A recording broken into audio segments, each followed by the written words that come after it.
বন্ধুরা, তো আমি আজকে করব চিকেন। তো চিকেনটাকে আমি ভালো করে আগে মাখিয়ে নিয়েছি সব মশলা দিয়ে। তো এবারে আমি আলুটা ভেজে নেব।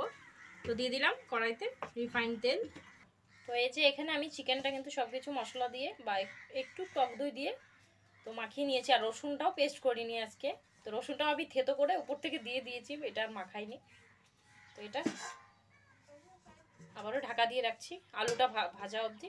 তো তেলটা গরম হয়ে গেছে, আলুগুলো ভেজে নেব। দিয়ে দিচ্ছি নুন, দিচ্ছি হলুদ। তো একটু লাল লাল করে আলুগুলো ভেজে নেব। তো এখানে আলুটা কিন্তু ভাজা হয়ে গেছে, সব খুব সুন্দর করে লাল লাল করে ভেজে নিয়েছি। তো এবারে আমি এটা নামিয়ে নেব। তো ওই একই তেলে আমি দিয়ে দিচ্ছি জিরে, দিচ্ছি তেজপাতা। তো এবারে চিকেনটা দিয়ে দিচ্ছি। আজকে আর কোনো কিছু পেস্ট দিলাম না, সব কিছু জিরে গুঁড়ো, লঙ্কা গুঁড়ো সব কিছু গুঁড়ো মশলা দিয়েই করছি।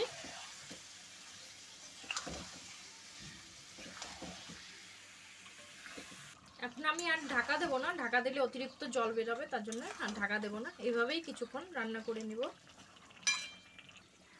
আবার একবার নাড়াচাড়া করে দিচ্ছে। জলটা কিন্তু অনেকটাই শুকিয়ে গেছে, অনেকটাই জল বেরিয়ে গেছিলো। আমি একটু হালকা ঢাকা দিয়েছিলাম। তো এবারে আমি আবারও ঢাকা দিয়ে রাখবো। আবারও একবার ঢাকনাটা সরিয়ে আবার একবার নাড়াচাড়া করে নিচ্ছি। তো এখানে দেখতে পাচ্ছ তেল কিন্তু অলরেডি ছেড়ে গেছে চিকেন থেকে। তো আমি এবারে আলুটা দিয়ে দেবো।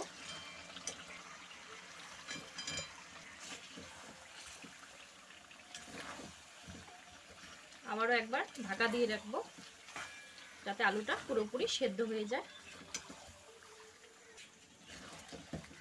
তো এখানে কষানো হয়ে গেছে। তো এবারে আমি একটু সামান্য জল দিয়ে দেবো। এখানে গরম জল দিচ্ছি।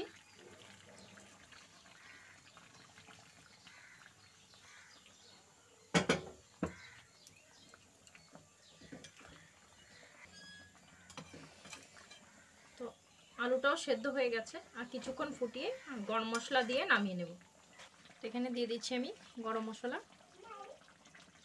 মশলা দিয়ে নামিয়ে নেব। তো একটু নাড়াচাড়া করে আমি নামিয়ে নেব। খুব ভালোভাবে মাংস আর আলুটা কিন্তু সেদ্ধ হয়ে গেছে।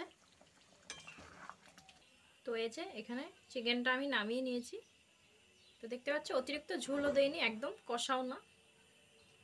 তো চলো, তোমাদের কেমন লাগলো, ভালো লাগলে অবশ্যই লাইক কমেন্ট শেয়ার করো। তো চলো, পরবর্তী ভিডিওতে আবারও দেখা হচ্ছে। ততক্ষণের জন্য ভালো থাকো, সুস্থ থাকো, টাটা।